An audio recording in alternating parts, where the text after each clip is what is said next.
is reading from the Lord channel, a daily spiritual nourishment from God's Word. Enjoy watching! Ang kailangan lamang po natin laging bigyan ng priority is to keep falling in love with Jesus. Kung minsan po tayo ay nawawala ng gana sa ating mga pagsisikap, kung minsan merong nagbabackslide, kung minsan merong nawawala ng sigla sa buhay espiritual, maging sa paglilingkod sa Diyos, at isa lang ang nagiging dahilan niyan, that we forget to keep falling in love with Jesus. At ano po ba ang mga katangian ng Panginoon? Ano ba ang kanyang mga katuruan? Ano bang dapat maalala sa kanya para lalo natin siyang mamahal at patuloy na lumago ang ating pakikipag-ibigan sa Panginoon? At yan po ang ating bibigyan ng tuon ngayon. Kung merong mga pagkukulang at panlalamig ang mga Kristiyano, ito ay sa pakikipag-ibigan sa Panginoon. At pag may kulang doon, nagkakaroon na ng mga ibang mga symptoms, iba't ibang mga pahiwatig sa iba't ibang bahagi ng ating buhay. Pero ang totoo noon, it is lack of love and love affair with the Lord. Pagka po nagtatanong tayo, bakit mo ba mahal ang iyong asawa? Bakit mo ba mahal ang iyong kaibigan? Bakit mo mahal ang iyong anak o magulang? Kadalasan nagbibigay tayo ng mga katangian na nagiging dahilan para sila maging kaibig-ibig. Ano-ano ba ang mga katangian ng Panginoon na talaga namang kaibig-ibig? Isa dyan sa atin pong series ng pag-aaral, ang kanyang kababaang loob at ang laging pagiging tama ng kanyang asal. Matthew 3:13-15, ang atin pong tutunghayan. Then Jesus came from Galilee to the Jordan to be baptized by John. But John tried to deter him, saying, I need to be baptized by you, and do you come to me? Jesus replied, Let it be so now. It is proper for us to do this to fulfill all righteousness. Then John consented.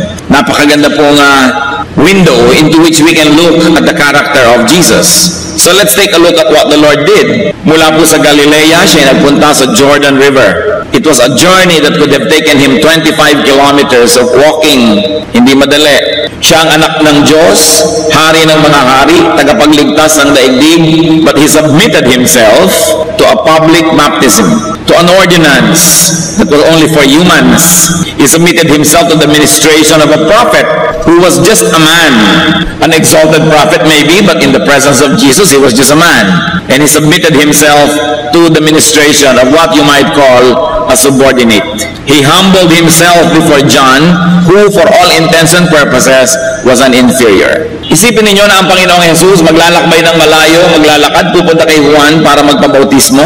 John was full of the Spirit, quickly understood the implications. And John did not want to place himself above Jesus. He tried to stop the Lord. Nung makita ni Juan na nandito ang Panginoon at magpapabautismo sa kanya, sabi, naku, hindi po yata tama ito. Hindi bagay. Pinigil ni John, subalit hindi napigil ang Panginoon. Sabi ng Panginoon, hayaan mo na. Tuklin natin ang lahat ng mga tamang gawin. At least for now, let us do all of this because this is proper. Si Juan, sa Matthew 3:11, sinasabi niya sa mga tao, I baptize you with water for repentance. But after me will come one who is more powerful than I, whose sandals I am not fit to carry. He will baptize you with the Holy Spirit and with fire. Kung minamalaki na ng mga tao ang ginagawa ni John, sabi ni John, maliit na bagay ito. Binabautismahan ko lang kayo ng tubig na nanggagaling dito sa ilog na ito. May kasunod ako, may darating na pinaghahawian ko ng daan. Siya ang the real thing, sabi niya. Siya ang magbabautismo sa inyo ng Espiritu Santo at ng apoy. Siya ang tutupok ng inyong mga kasamaan at mga karumihan at maglilinis sa inyo na hindi ako karapat dapat na bitbitin ang kanyang sapin sa paa. Pagkatapos, narito ngayon ang Panginoong Jesus, magpapabautismo kay John, baligtad. But Jesus insisted. For now, sabi niya, sige na. It is proper and in order to complete the requirements. It is the proper, the correct, the beneficial thing to do at this time. So what can we learn about the Lord here? That the Lord was proper. He was proper. He obeyed the rules. He did not seek VIP treatment. And He showed and He led the way. Sabi naman niya sa John 14:6, I am the way. His way is the way. It is not just a way among many ways. It is the way. Kaya nakikita natin dito, napakagaling niya. Kung saan niya pinapupunta at pinadadaan ang kanyang mga tagasunod, ang kanyang mga anak, nauna na niyang daanan. Maging ang pagsunod sa tubig ng bautismo, sinunod niya. Wala siyang ipinagagawa sa atin na di niya naunang gawin. Wala siyang kabanalan, pagtitiis, pagsasakripisyo na hinihingi sa kanyang mga anak na hindi na niya naunang ginawa pa. Sa katunayan, may mga ginawa siyang hindi na niya ipinagagawa sa atin. Tulad ng mamatay sa krus, mapako doon. Ginawa na niya para sa atin. Subalit may mga ginawa siyang marapat lang sundin at sundan ng lahat ng kanyang mga anak. 1 Peter 2:21, to this you were called, because Christ suffered for you, leaving you an example that you should follow in His steps. Kaya maging sa simpleng pagsunod sa tubig ng bautismo, tayo ba'y nakasunod na dyan? O do we think we're exempted? Kung ang Panginoong Jesus, na hindi naman niya tunay na kailangan yon, ay nagpasailalim sa pagbabautismo, lalo naman ang kanyang mga anak. At lahat ng kanyang pinadadaanan, pwedeng pagkatiwalaan. We can trust the map that Jesus gives us because He had passed that way Himself. Kumisan po, meron ako nakitang mapa, dito ka makakarating, may X, may note, 2 kilometers before the Catholic Church. Paano kung malalaman na 2 kilometers na before the Catholic Church? Before nga. Naiintindihan nila dahil taga-ron sila. Meron pang kalsadang putol to poblasyon. Pero doon ka pupunta. Paano kung malalaman na yung kalsada yun ng to poblasyon kung hindi naman ako taga-poblasyon? Mahirap sundin ang mga mapa, lalo't ginagawa ng mga tao na hindi user-friendly ang pananaw. Pero ang mapa na ibinibigay sa atin ng Panginoon, dinaanan niyang lahat na test na niya. So alam niya pwedeng pagkatiwalaan yon. Pag sinabi ni Lord, lumiko ka sa kanan, dumiretso ka, umakyat ka, sundin dahil nadaanan na niya. Kung ano pa man ang mga makikita nyo mga kapatid sa Biblia, mga katuruan ng Diyos, sinasabi nyo parang hindi yata ito practical, parang mahirap ito sundin, magtiwala dahil ginawa na ng Panginoon yon. Now, sa simpleng ginawa ng Panginoon na pagsunod sa tubig ng bautismo, may mga malalalim na katuruan na maaari nating makita. Let's take a look at what the Lord taught and teaches through His humility and propriety. Two very simple acts that He did. Matthew 3:16-17 sa pagpapatuloy ng ating binasa kanina. As soon as Jesus was baptized, He went up out of the water. At that moment, heaven was opened, and He, referring to the Lord Jesus Christ, He saw the Spirit of God descending like a dove and lighting on Him. And a voice from heaven said, "This is my Son whom I love. With Him I am well pleased." And He, the Lord Jesus Christ, heard it. After the event, because of the event that the Lord was humble, the Spirit of God descended and lighted on Him. And the Father in heaven affirmed Jesus as His Son, beloved by Him, pleasing to Him. Jesus saw and heard these wonderful events. His humility and correctness made Him see and made Him hear. Tayo po ba nakakakita ng dapat makita? Nakakarinig ng dapat marinig? Maaaring may mga bahagi ng ating buhay na merong dapat na tayong nakita, karunungan, realization, katotohanan, pero hindi natin nakita dahil tayo nagmamataas. Maaaring merong pagtutuwid, direksyon na ibinibigay, pero hindi natin marinig dahil tayo binibingi ng ating mga kataasan, mga kayabangan. Pag tayo hindi na lumalagay sa lugar, sobrang taas ng pagtingin sa ating sarili, nabubulag tayo sa mga dapat makita. Nabibingi tayo sa mga dapat marinig. But the Lord's humility exalted Him. Luke 18:14, everyone who exalts himself will be humbled, and he who humbles himself will be exalted. Nangyayari na po ito sa sanlibutan, subalit ang malungkot, kuminsan nangyayari pa rin maging sa mga anak ng Diyos, maging sa mga lingkod ng Diyos, na itinataas ang kanilang sarili, higit sa dapat nilang kalagyan, at least for that moment. Dapat ganito ako, dapat ako bigyan ng church ng kotse, dapat bigyan ako ng laptop, dapat bigyan ako ng malaking bakasyon, bigyan ako ng allowance, bigyan ako ng ganyan at ganito. Pero tingnan mo, may bunga ba? Ano ang bunga? Wala namang bunga, ay gustong pumitas. Kasi nagmamataas, itinataas ang sarili. Dapat ba inaway ganito na ako? Dapat ay umasenso na ako? Wala po bang Diyos sa langit na nakakakita ng lahat ng bagay? Isang Diyos na makatarungan na hindi ka ba niya bibigyan ang dapat mong matanggap kung talagang karapat-dapat? But a person can only known by his fruits. Sabi ni Lord, you will know them by their fruits. Huwag kayong padadaya sa mga pangako. Huwag kayong padadaya sa mga magagandang salita. Huwag kayong mga padadaya sa nakikita niyong potential, sapagkat potential parang yon. Sinusukat ang isang tao, lalo't ang Kristiyano, lalo't ang lingkod ng Diyos sa kanyang bunga, sa kanyang nakaraan, hindi sa kanyang ipinapangakong darating pa lang. Kasi baka tayo matanso, maraming mga tubog sa ginto. Akala mo ginto, pero hindi pala. Nung nabasa ng suka, nalaman mo, tanso. Sapagkat itinataas ang sarili, nakabaligtaran ng nakakapagpalugod sa Diyos. Humility, propriety pleases the Father in heaven. Dahil ang Panginoong Yesus ay nagpakambaba, nadinig niya ang tinig ng Ama sa langit, ikaw nga ang anak kong kinalulugdan ko't aking pinakamamahal. At ang Espiritu ng Diyos ay lumapag sa kanya na mistulang kalapati, napuspos siya ng Espiritu. Nakikita, nadidinig yung patotoo ng langit na ito nga'y kinalulugdan ng Diyos. Baka tayo'y madaya, mga kapatid. Kailangan nakikita at nadidinig na kinalulugdan nga ng Diyos ang ating pagtitiwalaan. At yan ay nakikita sa bunga. At anong unang-unang bunga? Humility. Pagpapakumbaba, hindi pagtataas sa sarili. Hindi pagpuri sa iba at pamimintas sa bala ng nakapaligid. Hindi sa pagputol ng ulo ng mga nasa paligid para ikaw ang matirang pinakamataas at matangkad dahil pinugutan naman ng ulo ang iyong mga katabi. Hindi natutulog ang Diyos sa langit. Siya'y may katarungan at ibubunyag niya ang lahat ng ating mga kayabangan, ang ating mga kapalaluan, ang ating mga pagmamataas. May itinuturo dito ang Panginoon sa atin sa pagpunta niya kay Juan Bautista. Go to your John the Baptist. Go to the Lord's prophet, to the Lord's anointed. Go to the Lord's instrument. Siya ang pupuntahan, hindi siya ang papupuntahin sa atin. Mahirap ba sa Panginoong Jesus na sabihin, tawagin niyo si John at bautismohan ako dito. Pero siya ang nagsadya. Siya pa nga ang anak ng Diyos. Pero siya ang nagsadya doon sa lingkod ng Diyos. 2 Kings 1, 9-10, meron po isang haring palalo. Ang lakas ng loob na ipatawag ang propeta. Then he sent to Elijah a captain with his company of 50 men. Biro nyo, isang kapitan sa hukbo at may kasamang 50 sundalo. The captain went up to Elijah, who was sitting on the top of a hill, and said to him, Man of God, the king says, come down. Sabi ng kapitan, lingkod ng Diyos, pinatatawag ka ng hari, manaog ka. Elijah answered the captain, If I am the man of God, may fire come down from heaven and consume you and your 50 men. Then fire fell from heaven and consumed the captain and his men. Isipin ninyo. Sabi niya, lingkod ng Diyos, bumababa ka dyan, pinapatawag ka ng hari. Sabi naman ng propeta, kung totoo ang sinabi mo na ako'y lingkod ng Diyos, kung ganoon ako'y pinagpapalat pakikinggan ng Diyos, nawa ay umulan ng apoy at masunog kayong lahat dyan.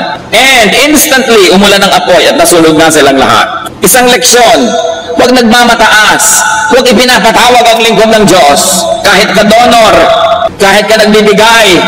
Do not make God's servant come to you unless you are bedridden or in prison. Alam niya ng Diyos, kaya malaki yung itinuturo niya, visit the sick, visit those in prison, kasi alam niya hindi makakalapit sa mga lingkod ng Diyos. So sa ganung mga pagkakataon, dapat ang lingkod ng Diyos ang lumapit. But on all other instances, you go to the servant of God, just like Jesus did. Siya na nga yung hari ng mga hari, ginawa niya, tapos tayo pa, pag hindi sumunod doon. Let your John minister to you, no matter how superior you may feel, no matter how superior you may think of yourself, or no matter how superior you may actually be, submit to God's chosen servants. Hindi ko meron kang PhD in English literature, ayaw mo na umaten sa Bible study na hindi makapronounce ng F ang teacher. Kasi hindi naman grammar school yun. Ngayon, siyempre, maganda kung nakaka-pronounce na ng V at F. Pero huwag mong hayaan na yung edukasyon mo, yung sa palagay mo yung mataas mong kalagayan, ay maging hadlang para ka magpakumbaba sa presensya ng lingkod ng Diyos. Kung siya man ay hindi nagkaroon ng pribilehiyong magkaroon ng mataas sa pinag-aralan, kung siya ang ginagamit ng Panginoon, ay magpakumbaba ka. Nakita niyo po yung qualification ng Panginoon at ni John the Baptist, pagkalayo-layo naman nun, sobrang layo, pero siya ay nagpakumbaba. Si John ayaw nga eh, sabi niya, hayaan mo na, itong marapat, itong tama, gawin natin. Hebrews 13:17, obey your leaders and submit to their authority. Gaano karaming mga anak ng Diyos ang nag-obey sa kanilang leaders at nagsasubmit sa authority? Gaano karaming mga assistant pastor, mga choir director, mga Sunday school teacher o principal ang hindi sinusunod ang kanilang pastor? Nagre-rebellion, gusto magtayo ng sarili nilang mga kaharian. Obey your leaders and submit to their authority. whoever aspires to be a leader must first be obedient to his own leader. Kaya kung hindi siya obedient, nakikita nyo na, hindi ito ang material to become another leader. Huwag tayong mapadaya sa mga pangakot magagandang mga salita. Si Hitler may napakagandang magsalita, subalit napahamak ang halos ay kalahati ng mundo dahil sa ganda niya magsalita at mga nahikayat na sumunod sa kanyang mga panunukso. Ano po ang sabi ng Hebrews 13:14? They keep watch over you as men who must give an account. Obey them so that their work will be a joy, not a burden, for that would be of no advantage to you. Masyado po casual ngayon ng maraming Kristiyano. They obey only as their convenience allows. They obey only as they deem fit. But on all other areas, ang sarili na nila ang kanilang sinusunod. Kaya nawawala yung kapangyarihan ng church, nababawasan yung kapangyarihan ng fellowship ng Panginoon na dapat sana isang marching, conquering, victorious army. But what happens to an army when there is insubordination? It will collapse. That's why it is important to obey the chain of command. What else does the Lord teach us through His humility? Be sensitive to moments that require submission and humility. Do not be consistently high or glorious or above others. Do not desire to be above others. Ang itinuturo ng Panginoon, magpaligsahan kayo sa pagpapakumbaba, hindi sa pagmamataas, hindi sa pagyayabang. Maging sa mag-asawa, mga kapatid. Hindi ba higit lalo kayong mai-inlove sa inyong asawa kung siya mapagpakumbaba sa inyo? Hindi ang yabang-yabang niya. Hindi yung tinatrato kayo na para kayong basahan. Yun na lang gusto niyang panoorin ang mahalaga, yung gusto niyang panoorin hindi na. So siya ang may hawak ng remote parate. Naranasan niyo na bang iabot sa inyo ng asawa? Ito ang remote, darling, ikaw naman ang masunod. Hindi. Ako nagbabayad ng kuryente. Ako may hawak ng remote. Naging mas mahalaga na ba sa inyo kung anong ayaw niya, giniginaw na pala siya, gusto niyo temperature ng aircon, kayo naman gusto niyo parang nakano kayo sa Alaska. So magbalot ka dyan, gusto ko malamig. Hindi ba nawawalan yung pag-ibig, unting-unting nababawasan ng konti-konti, pero patuloy na nangyari yan, araw-araw, linggo-linggo, buwan-buwan, taon, mamaya, gusto na makipaghiwalay sa inyo? Kasi wala nang mahanap na iibigin. But if we outdo one another in being humble, especially mag-asawa, sa palagay ko 99% ng mga paghihiwalay mababawasan. Yung pagpapaka-humble, hindi pagka nagagalit na, nagsusumbatan. Ako ang kumikita dito, dinampot lang kita sa lusak. Nagsusumbatan. Ang ganda-ganda ko nung araw, pinakasalan kita, itong nangyari sa akin. Kaya nawawala ang pag-iibigan because people become proud. Romans 12:3, do not think of yourself more highly than you ought, but rather, think of yourself with sober judgment. Ibig sabihin ng sober, yung hindi lasing. Sabi yung iba, lasing ang pagsukat nila sa sarili. Nalalasing sila, hindi tama ang kanilang judgment. Akala nila ang taas-taas nila, akala nila ang runong-runong nila, akala nila ang galing-galing nila. Sabi, think of yourself with sober judgment in accordance with the measure of faith God has given you. So mahalaga po, lagi tayong magpakumbaba. Pwedeng magaling na magaling tayo sa isang area of our life, pero on all other areas, may mas magaling na sa atin. The more specialist you become, the less you know about everything else outside of your area of specialty. Kaya dapat mas magiging humble ka pa. May 3 kang buhol-buhol na PhD, mas maging humble ka. Siguradong wala ka ng oras para pag-aralan na ibang bagay. So sa mga bagay na yun, mangmang ka. Kaya dapat tayo ay mapagpakumbaba. What else does the Lord teach us? Be proper. Lumagay sa lugar. Kung ikaw ay may organisasyon, ikaw ay isang may sinusundan, maging masunurin.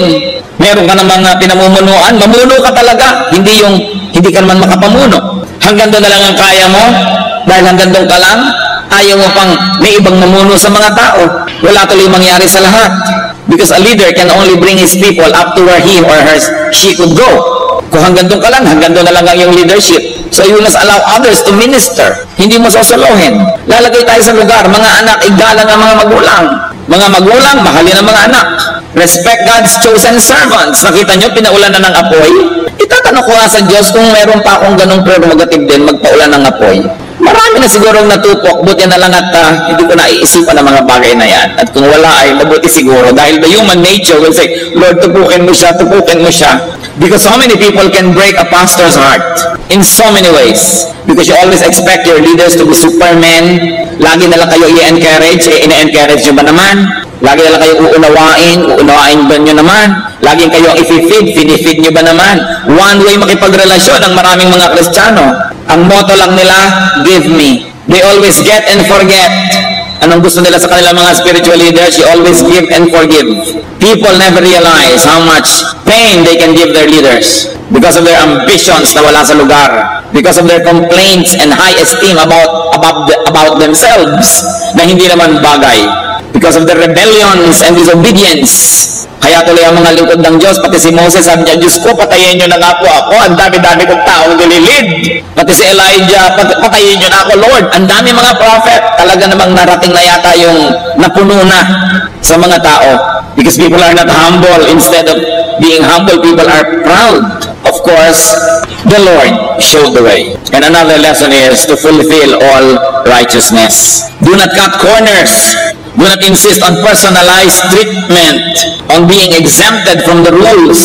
Marami mga Kristiyano lagi gusto exempted. Pag magpe-pray na ang elder, ang pastor, o mag-pray na kayo, pwera na siya, hindi na siya makikipray. O mag-fast kayo, mga prayer warriors, pero yung siya hindi nagpa-fast. Exempted. The Lord showed the way. He got his feet wet. He led the people. So behold Jesus, the humble one, the proper one. Know and live by what is proper. Kailangan doon po tayo nananahan, tumitindig doon sa tama, sa correct, sa decente. 2 Corinthians 8:21, for we are taking pains to do what is right, not only in the eyes of the Lord, but also in the eyes of men. Gawin ang tama. Tama bang itaas ang sarili, ibaba ang iba? Tama bang pintasan ang iyong organisasyon para magmukha lang na ikaw ang tama? Tama bang pagmukhain mong masama ang iba para lang pagmukhain mo ang sarili mong mabuti? Kung meron po tayong mga tanong na dapat itanim sa ating laging isip, pwede niyong idikit sa inyong refrigerator, isulat sa inyong mga bulletin board. A beautiful question to always ask is it proper? Is it proper? Meron isang rebellious teacher, meron isang rebellious na assistant, meron isang rebellious na ganito. Is it proper to support them? Is it proper? Tama ba? Yun ang itanong. Is it the proper way? May nagmamataas, papalakihin mo palalo yung ego. May nagre-reklamo, lalo mo pang susulsulan. May nagagalit, lalo mo pang gagalitin. Is it the proper way? Or should we give balance? Kaya kung minsan may mga tao nagpapakounsel sa inyong lingkod, kung minsan gusto na yatang sumama ang loob, akala laging kinakampihan ko yung kanilang isinusumbong. Pero di ba yun ang tama? Pag may nagsusumbong sa'yo, pag may nagagalit, bigyan mo naman siya ng balance, bigyan mo naman, baka naman hindi ganon, baka ganito naman yung ibig sabihin ng kinakalaban mo. Hindi yung gusto mo lang kampihan ka ng kampihan ng kampihan. At siyempre, pag yung kabila naman ang kausap, ganon ka rin naman. May kabutihan naman siguro ito, isipin mo rin, baka naman nagkakamali ka. Maliban na lang ang gusto niya sa counselor, sul-sol. At kakampihan kayo lagi agad. Hindi tayo nagka-balance. Kaya ba nagpapakounsel, tatanungin ko, teka muna kapatid, gusto mo bang humingi ng payo o gusto mong humanap ng kakampi? Linaw-linawin mo kung anong pakay mo. Kasi kung kakampi lang ang hanap mo, hindi ka dito dapat maghanap. Maghanap ka sa iyong mga kamag-anak. Alam niyo naman, maraming kamag-anak, bulag. Kahit ano na ang ginagawang kasamaan ng mga anak, kakampi pa rin. Kahit anong kamalian. Nakakita na ba kayo ng magulang na yung anak ko kasi masama na-influence tuloy yung mga kabarkada niya? Wala pa akong nadinig na ganun. Mabuti ang anak ko, masama ang mga kabarkada niya, siya ang na-influence. Siyempre, yung mga magulang naman ng kabarkada yun, yun din na sinasabi, mabuti ang anak ko, yung kabarkada na yun ang masama. Dapat ang mga magulang hindi bulag. Maraming mga kasamaan ng ating mga anak ay hindi tuloy na puputol, hindi na itatama dahil kinukonsente. Lagi na lang inuunawa. But look at the Lord Jesus Christ. His humility teaches us, if we are wrong, we are wrong. If our children are wrong, let's admit it. Hindi lagi natin yan na ipaglalaban.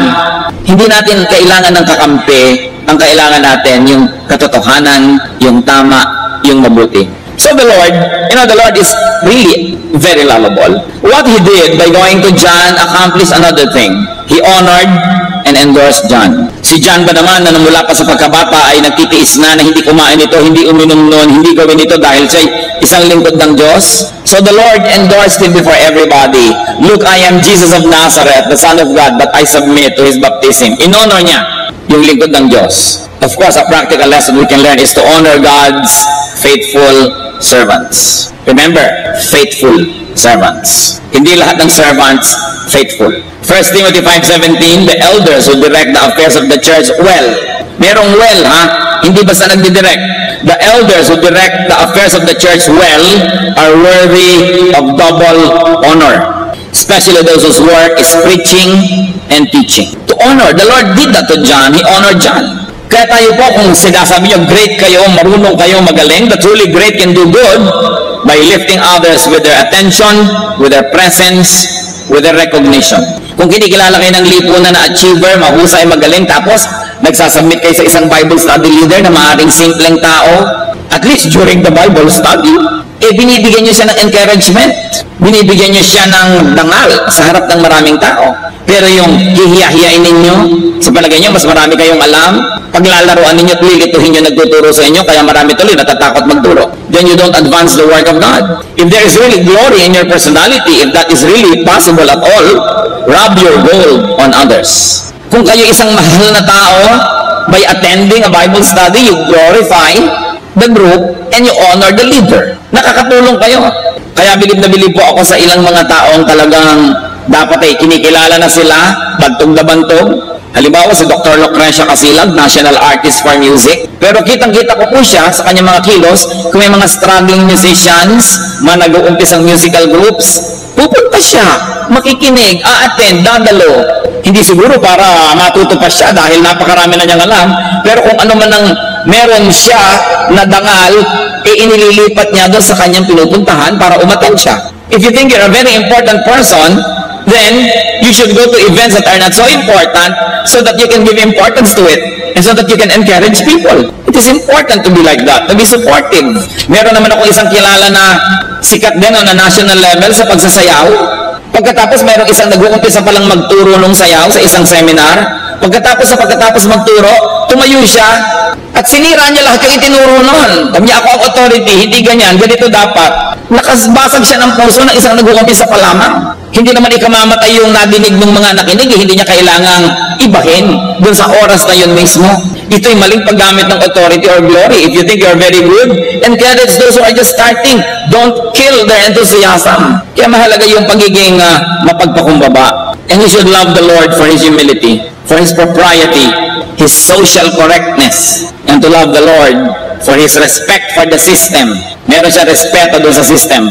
And if you're going to love people for humility, for their propriety and respect for the system. Brothers and sisters, let's be more personal. Let's be more lovable by being humble ourselves, by our correctness and properness, by our respect for the system. Let's be like Jesus. And one reminder, do not abuse the humble. Hindi naman kung may mapagpakumbaba ay aatihin mo na.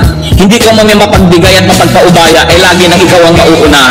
Recognize and do not abuse other people's humility so that you will encourage them to continue being humble. And you will teach lessons to those who are watching that they too can be humble because the humble people don't get abused. Kumusta po ang ating humility quotient? Panginoong Diyos, sa sandaling ito, nagpapasukat po kami sa inyo, nagpapasuri. Pakicheck niyo, Panginoon, ang kalagayan ng aming kababaang loob. We know, O Lord, that you don't want us proud. Satan wants us proud. Because when we are proud, nobody likes us. When nobody likes us, we're alone.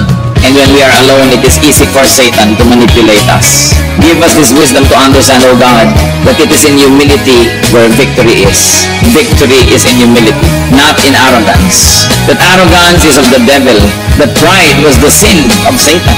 Lord, check our hearts. We like to learn from you, Lord Jesus, to be humble, to be correct, to be proper. Mga kapatid, sino man sa atin ngayon ang nagnanais humingi sa Panginoon ng dagdag pang mga grasya upang matuto tayo maging mapagpakumbaba, sa kinalalagyan niyo sa inyong pag-upo, manalangin sa Panginoon. Ihingi natin ang tawad ang ating mga kayabangan. Ihingi natin ang tawad ang ating mga pagmamataas. At sikapin din humingi ng tawad sa taong nasasaktan natin. Bunga ang hinahanap sa atin ng Diyos. Kabutihang loob, kababaang loob, hindi lang aksyon, hindi lang yung nakikita ng tao na performance, puso na mapagpakumbaba. Kung meron sa atin na dahil sa mga tinamasang tagumpay naging mayabang, isang paalala ito ngayon. Do not harden your heart as in the rebellion, but be humble. We are nothing. We can do nothing. We can have nothing on our own. Everything is God's grace. Sa ilang saglit ng katahimikan, makipagniig sa Diyos. The Lord hears. Let's be silent before the Lord.